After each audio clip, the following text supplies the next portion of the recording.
So there's a gap between believing that you deserve to be in this room versus staying where you are.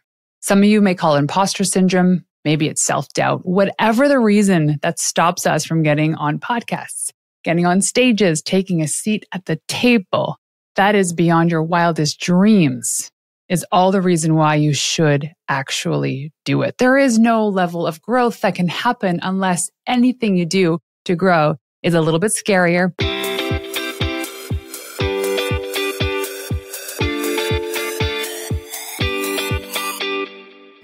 Hey, it's Renee. Welcome to the Into the Wild Show, the podcast for women who want to build incredible mental strength to level up their business and lifestyle. I'm Renee Warren, the founder of We Wild Women, author, speaker, award-winning entrepreneur, and your host. Together, we will make you unapologetic about shining your light, growing your business, and turning you into a wildly confident and successful leader. This is for you, the visionary, the go-getter, the entrepreneur, and for those that need a real kick in the butt to get going and to dream bigger. Each week, I bring in leading experts and entrepreneurs to help you take leaps in the right direction, because I know the best advice comes from someone who has successfully done it before. So, are you ready to level up? Welcome to Into the Wild. Hey, you wild women. Renee here, coming at you with another solo episode. And I told myself I was going to take the month of December off from recording episodes. But here's the thing. I'm also the same person who is going to educate you about maintaining momentum. You see, the last 3 months, we've seen the biggest growth in this show in the last 3.5 years. And so I'm not going to just go and sit on the sidelines and let my show collect dust during the month of December, knowing that listenership goes down, and I get it. However, I say this all the time when it comes to growth, is consistency is your currency. And when you start to get that momentum in anything that you do, you got to keep going. And so today I'm recording this episode because it was a huge download for me just yesterday, actually, that I needed to share this with you. But before we dive in, I did have a quick favor. I want to ask you, if you are able, if you haven't already done so, to leave me 5 stars or some stars and written words of review wherever you tune into the show. This helps me get in front of even more incredible women like you, because a rising tide lifts all boats. So if you can, head on over to iTunes or Spotify, wherever you tune in, leave me some stars. This has actually been pivotal in helping me grow my listen score and my global rank on the show. I've been working so hard at getting the show to where it's at today. I'm also very excited for what's coming in 2024, because this goes with the theme of this show. I'm getting some pretty stellar guests on the show, one of which is somebody I've admired since high school, and I even had a poster of her on my wall in my bedroom in grade 9 and 10. And why? Because I actually just asked this person.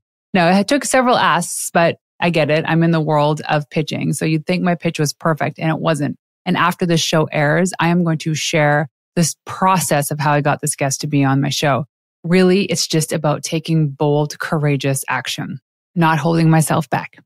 Anyway, about this particular episode, question for you. Have you ever heard of the expression, if you're the smartest person in the room, then you're in the wrong room? Perhaps even worse than that is thinking that you're the smartest person in the room or believing that of yourself. What I've learned is that if you're with the same people or with the same people with similar values all the time, and you're not trying new things, then you're not growing. You risk becoming a clone of everyone else and even realizing it. The other day, I was talking to my husband, and we have some incredible people that we follow online and some really smart people. And he said, I'm just taking a break from consuming any of my friends' contents online because I want to think for myself.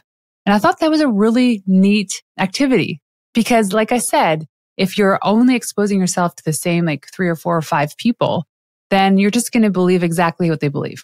And so for him, he was just taking a chance on kind of muting what the input was and really going back to the old books, the old methods, the old frameworks back from the 50s, Napoleon Hill and even older, because he wants to refresh that perspective on content and not be, influenced by people's current teachings when it comes to business.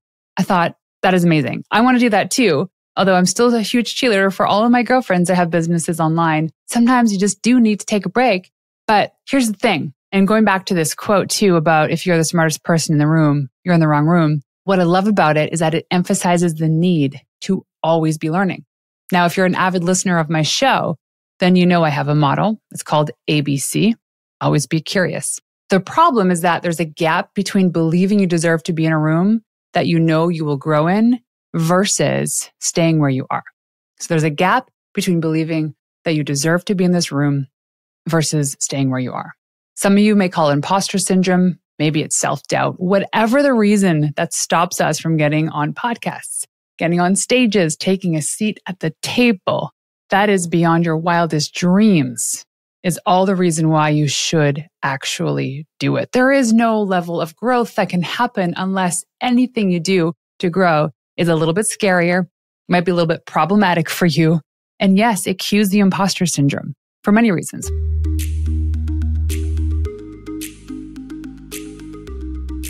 Hey ladies, I gotta share this with you. I got a text message the other day from one of my clients, Callan, and it reads this. Renee, I gotta share this with you. I got on 3 great podcasts last month, and this month has been my biggest month ever. $100,000 revenue as of today. 8 out of 10 of my clients came from podcast audience. I'm so grateful for you and your incredible VIP day. It has been a game changer for my business, and I thank you so much. Wow. I mean, that's just proof that podcasting works. And that's just one example. Another one of my clients, Allison, she says, Renee, the solution you provide is super valuable, even beyond pitching the media. I've used it to reach out to warm leads, which has increased engagement and is helping me grow my business.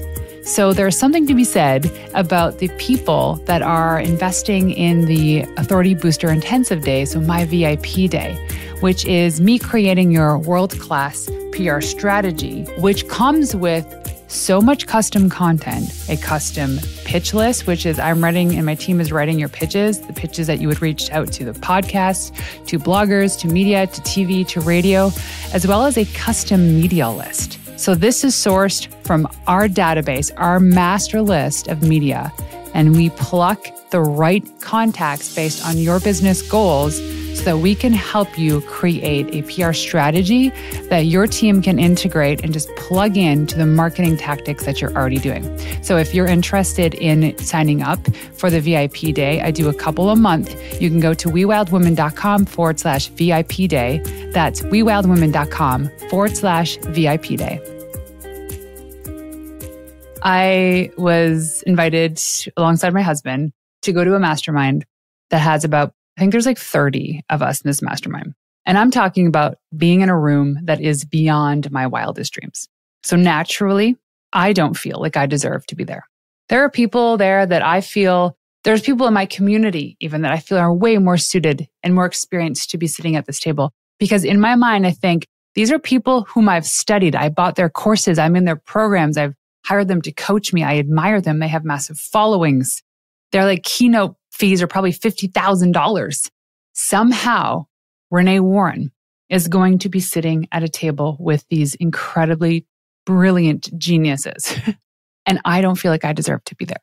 You can imagine why. The self-doubt is huge. But it just brings up childhood trauma. The biggest one was for me in middle school.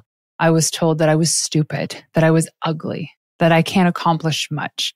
Good luck even going to college, let alone graduating. Good luck even getting a job that pays well. These were words that were given to me, told to me from classmates, from teachers, from family, that I was lazy.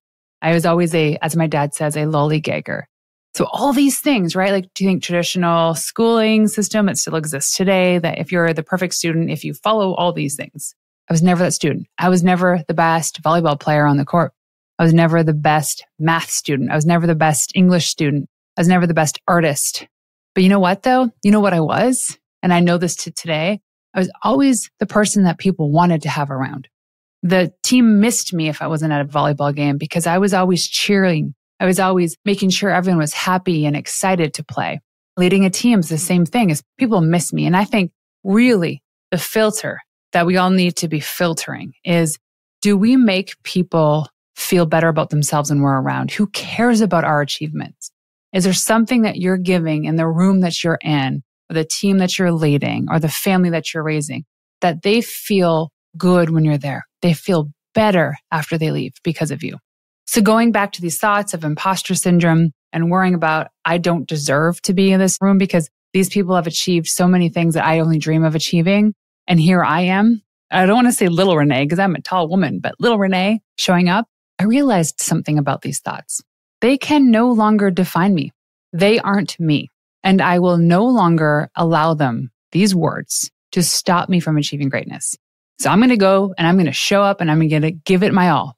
If all I do for some people is give them the best joke they've ever heard or a feeling of acceptance or a trusting smile, I deserve to be in that room. Now, if you're following me on social media at Renee_Warren, I posted about this the other day and actually got some really great comments. These are your cheerleaders. This is why I say, guys, don't be shy to post stuff online. You're going to get the trolls. You're going to get the haters. But guess what? Those are so few and far between that your cheerleaders will end up cheering for you. So while I was admitting my self-doubt, while I was admitting this imposter syndrome, while I was admitting that I shouldn't be there, why do I deserve to be there? Here are a couple things, 4 things that really stuck from comments from my friends. One person said, you belong at any table you decide to sit at. Another woman said, you belong there not because of what you do or did, but because of who you are. Someone else said, finding the courage to go and put yourself in the room is the hardest step. And finally, one of the things that rings true to me, all these messages are for you too, is if we seek belonging, we should instead become a place where others belong. Isn't that beautiful? My biggest worries are that I won't be able to provide that same level of value as these notable guests. They've already provided so much for their communities and their audience. My worry is that I'm going to sit down next to them and they're going to think to themselves, who is she? Why is she here? If she's here, then so-and-so should be here too. Right now, I don't know these people personally, but I can't even imagine that they would even think that, right? Because you know the saying that people that are already achieving stuff are the last ones to send negative comments because they're too busy achieving greatness. I know these people wouldn't care.